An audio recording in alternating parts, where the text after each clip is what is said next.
All right, scholars, this is your listen and respond for the week of 9/16.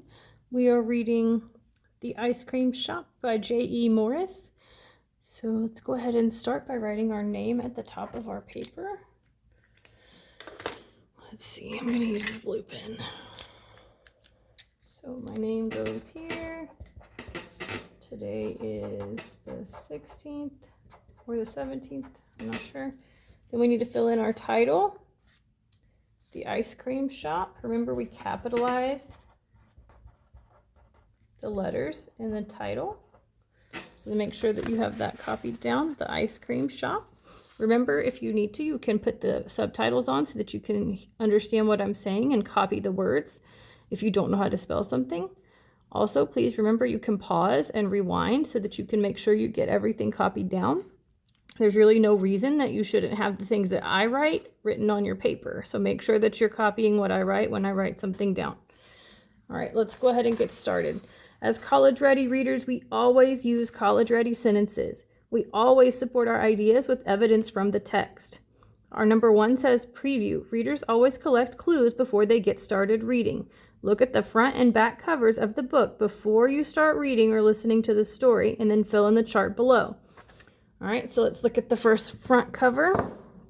I see a rat and a bunny, and it looks like they're having ice cream together. Okay, and then on the back it says, ice cream is cold and sweet, and Steve wants some really badly, but he may need Wesley's help to get his favorite treat. Okay, so I'm guessing that the rat is Steve, and then maybe the bunny is Wesley from that. So then now I'm ready to answer the first question. What do you think this book is going to be about? I think this book will be about blank. Why do you think this? I think this because I see it on the front cover. So you're going to copy down what you think that this book might be about right here. So you're telling me, what do you think this book will be about based off of what you see here and what we read on the back? That's the only things you can use to answer number 1. So go ahead and fill that in the blank. And I did the second part of number 1 for you. I wrote this, I think this because I see it on the front cover. All right, now we're ready to figure out what happens next. So let's go ahead and read ahead to make sure we know what we're listening for. Number 3, characters and setting. Readers know that understanding the characters and setting of a story will help them better understand what's going on in the story. We want to list the characters, and then we want to write down what we know about them. Inner traits and outer traits. Remember, inner traits are on the inside. It's not really anything you can see somebody do. It's what you can tell about a person by the way they act, what they say, the things they do. An outer trait is something on the outside, something you can see, like, oh, I see that that person has brown hair. I see that that person has blue eyes. I see that that person is a boy, or is a girl, or is a man, or is a woman, short, tall, fat, skinny, right? So those are all things we can see on the outside. So let's go ahead and find out who our characters are by starting reading.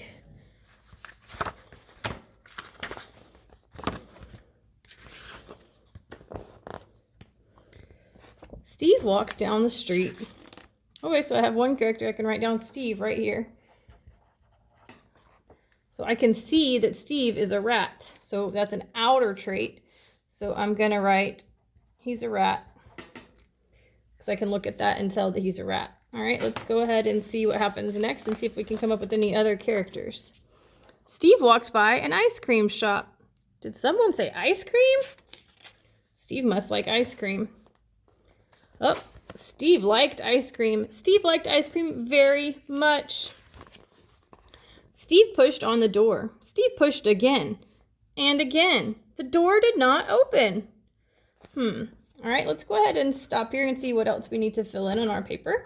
So we haven't met any other characters yet, but we probably will. And depending on where we are in the story, we might have to come back here and fill this in. Also, if you come across any new information about Steve, what kind of person or character he is, you're going to fill it in here. I'm leaving this blank, but you need to fill it in.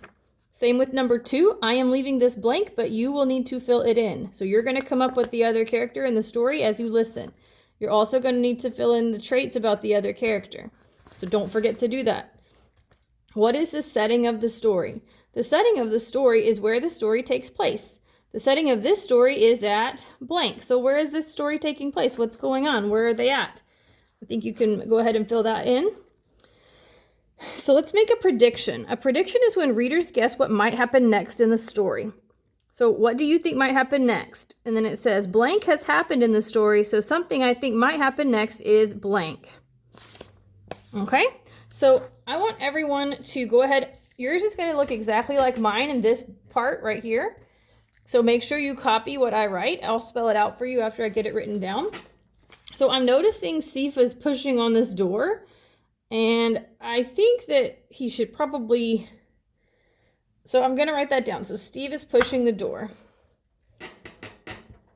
Steve pushes the door, but it won't open. So everyone should have that in that first blank.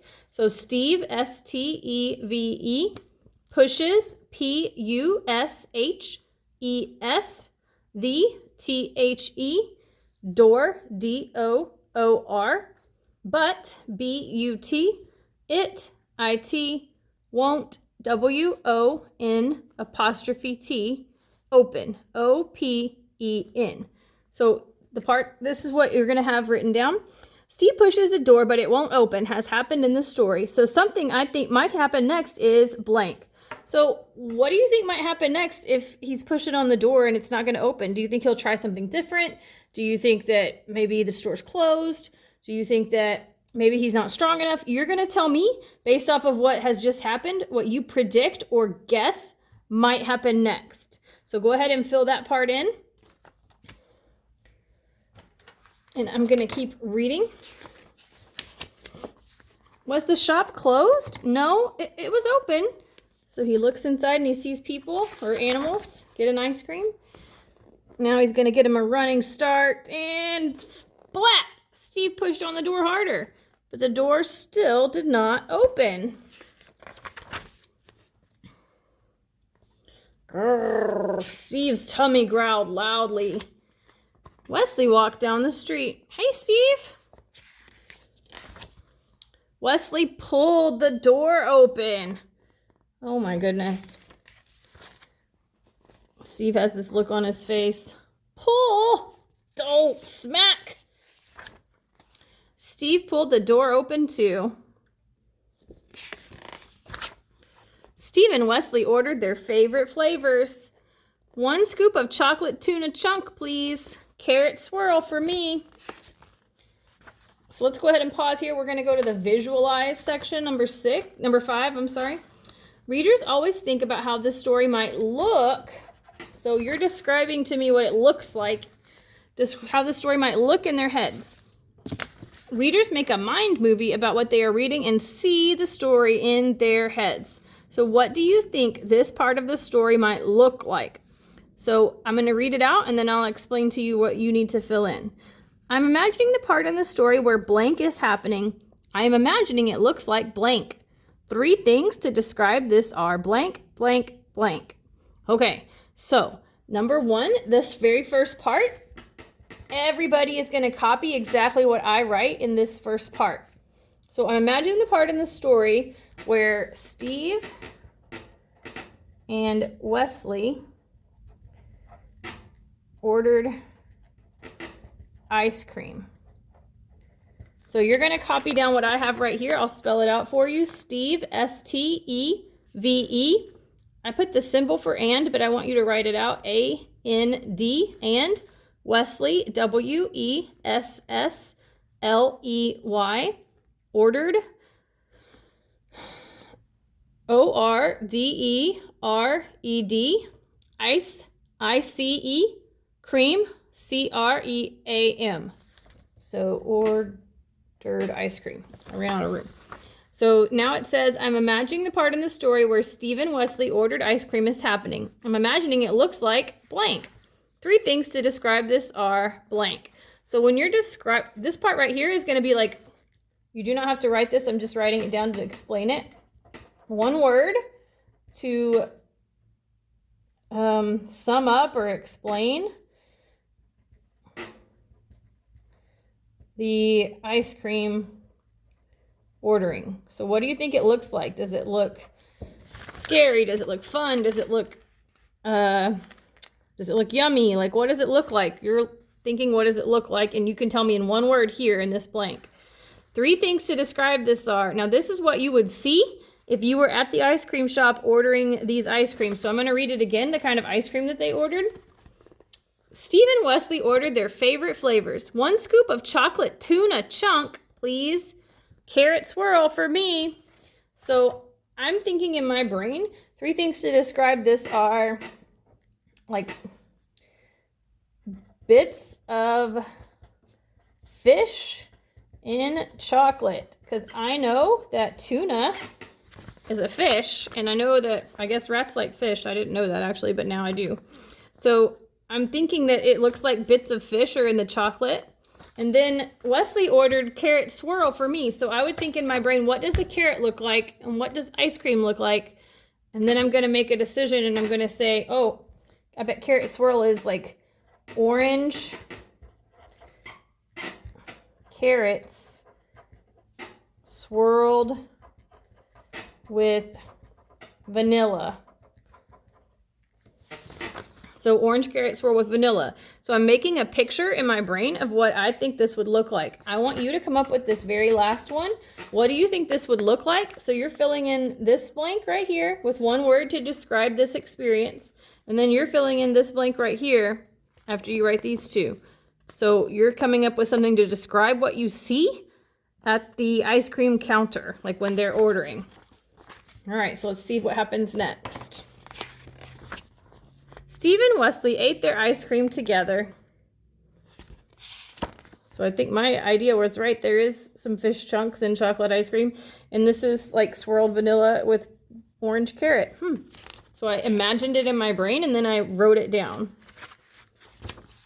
That was very good ice cream. It was the best. Now it was time for Steve and Wesley to leave. Oh my gosh, he is pulling again now instead of pushing. And Wesley says, Steve. Silly old rat. All right, let's see. What's our next question? Summarize. Readers think about the most important parts of a book. So in your own words, give me a summary of the story you just listened to. The story blank talks about blank. I'll have to cut this off, dang it. So we have the beginning, the middle, and the end. In the beginning of the story, blank happened. After that, blank happened. In the end of the story, blank happened. So remember, these parentheses are just telling me what goes in the blank before it. So this says title of the story. So I'm going to say the ice cream shop. Talks about, the characters. So that's Steve and Wesley. And then now I need to do the beginning, the middle, and the end. So in the beginning of the story, what's going on? What happens at the beginning?